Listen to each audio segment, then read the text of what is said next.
Hello everyone, I am out here in the wonderful woods. Welcome to today's video.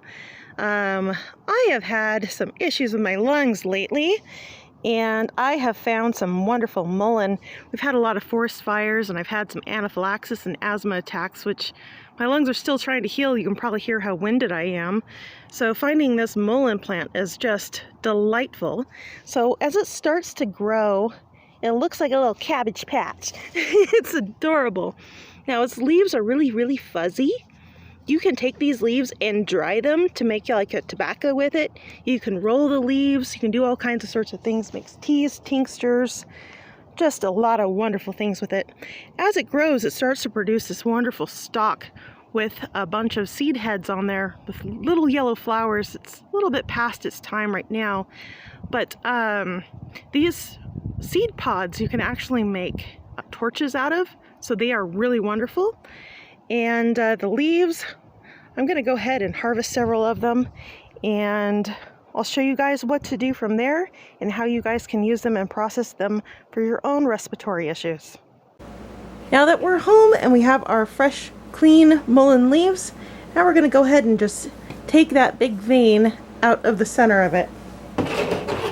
Gonna go ahead and just take my scissors. I'm just trimming that vein out. That vein's pretty thick, pretty large, so when you try and roll your mullein to make cigarettes out of it, that vein keeps it from rolling as well as it could. So we've got that vein out of the way. Now you have two halves of your mullein leaf. You're just going to take a tip, bend it downwards, and then roll it as tight as you can.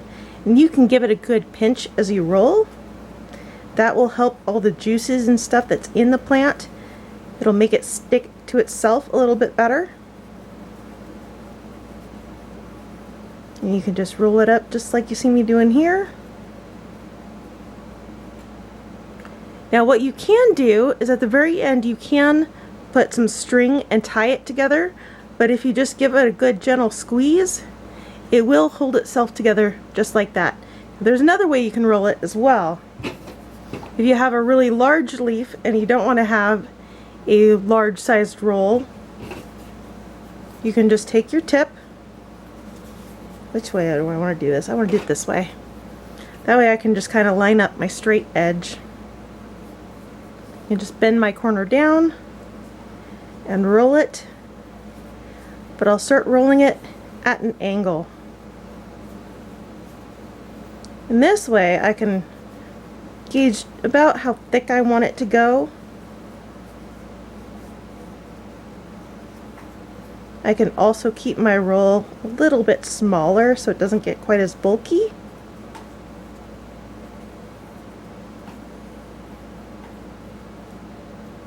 There we go. Give it a little squeeze so all those juices will help hold itself together.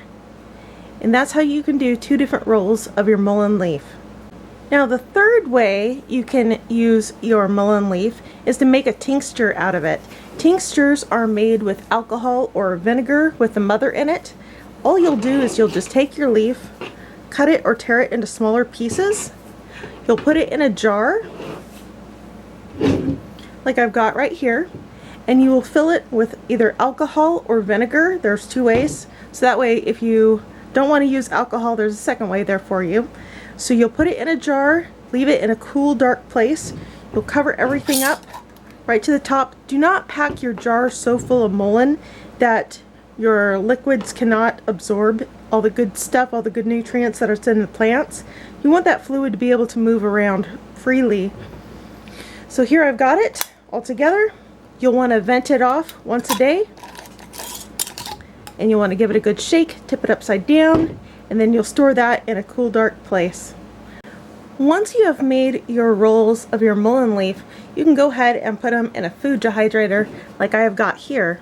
Now because I will also be making teas with my leaf, I am actually going to go ahead and just put the leaf halves on my food dehydrator so they will dry like a tobacco leaf, and then I will be able to grind them up fine, so I'll be able to use them in teas or as another type of rolling tobacco. My mullein has finally dried, so I've got pieces here. You can go ahead and take your scissors. If you find any rough edges, you can go ahead and just trim those off. And then you have a smooth edge to put your lips on or smoke just as they are. When you're working with your mullein leaves, you want to make sure they are very dry and crispy. You can go ahead and just cut them with scissors, or you can go ahead and crush them in your hands. And then I'm going to set that aside. I got to do that with all of these leaves.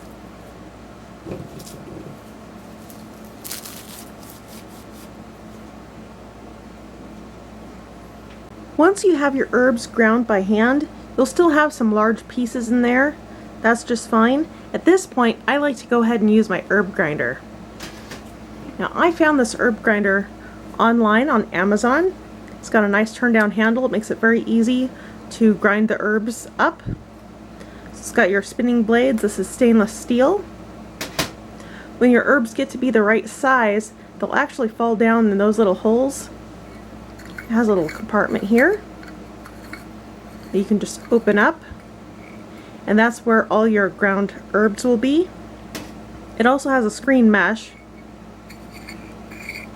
and anything that's smaller than those holes will actually fall down in this compartment here. So you can actually have some powders as well as your ground herbs, and this is perfect for using for teas and anything else that you might use.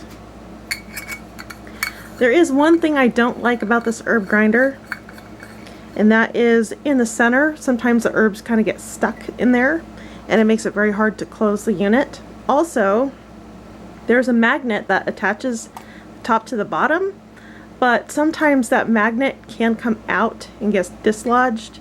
So keep that in mind when you are using this type of an herb grinder. I don't know if that's like a design flaw, but that is kind of a discouraging factor to it. But this is a wonderful grinder, and again, I do use this very often for all my herbs that I grind. I'm just going to take a handful of my herbs, pack it into my grinder, put the lid on top. Sometimes the herbs do kind of get stuck in there.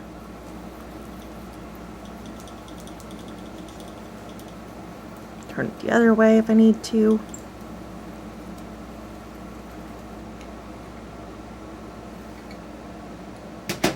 Dump out the big stuff.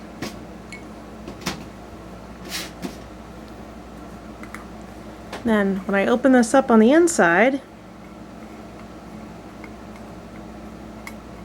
be very careful when you do this. Sometimes those herbs like to go flying everywhere.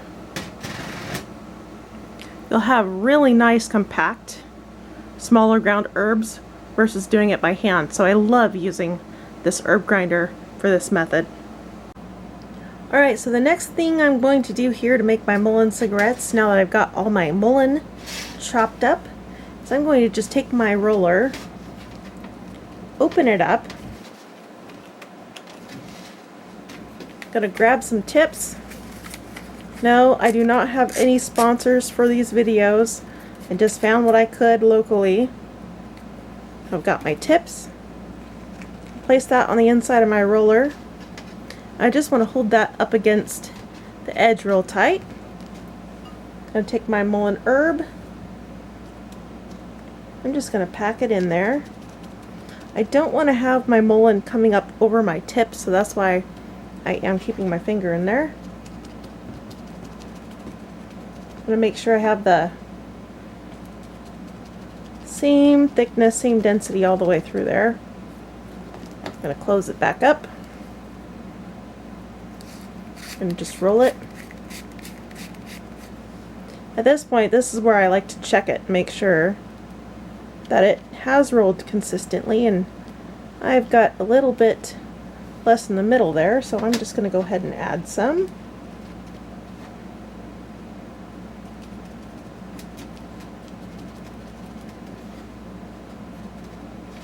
A little bit on the end there too. Okay, Closing it back up. Roll it. And check it. That looks pretty good. And close that back up. And I'm going to take my rolling papers.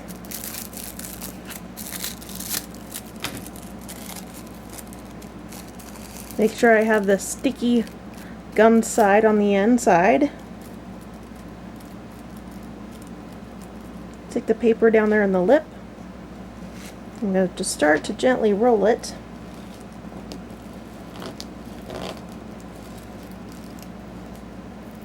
Now that sticky paper, you want to make sure you get that wet. So I have got a Q-tip with some paper.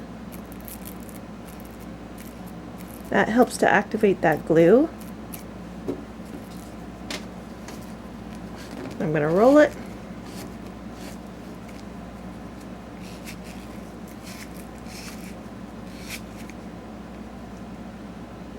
Open it up.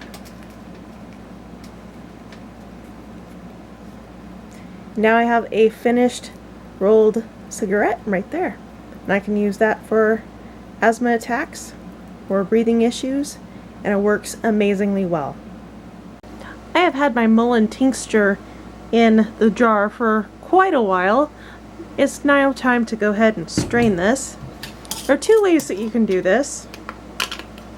One, you can just take the lid off and use a coffee filter. Put it over the top of the jar. Put the seal back on it. And then you can go ahead and strain it that way. It just works extremely well if you are making teas. Or, because most of the stuff in this jar is fairly large pieces, I went ahead and made a lid that's got a strainer on it.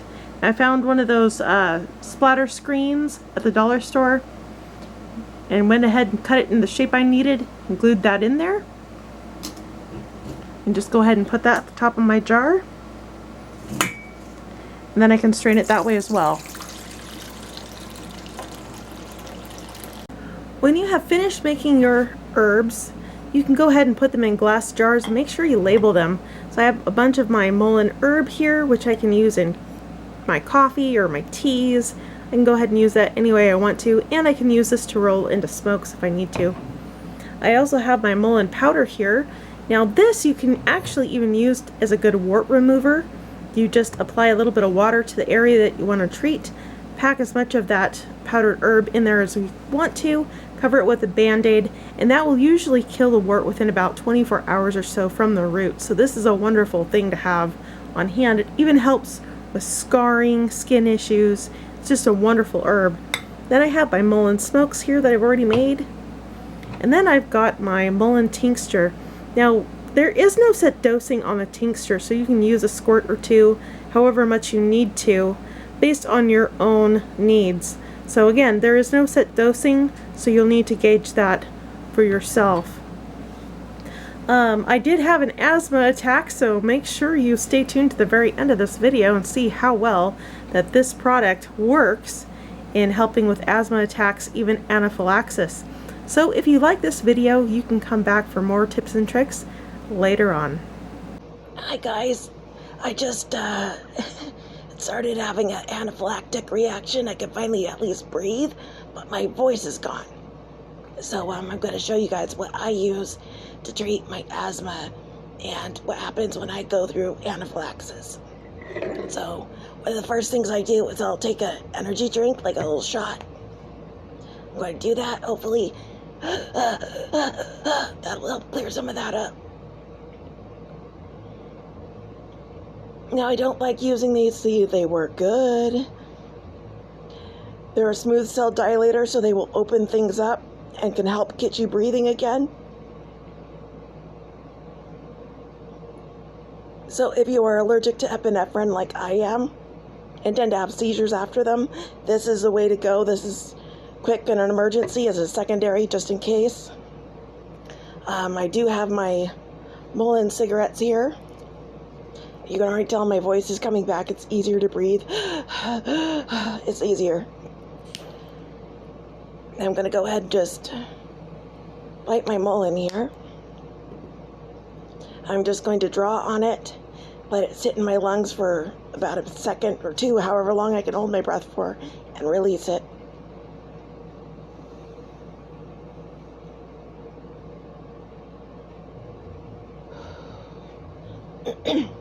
Okay, I'll do it again.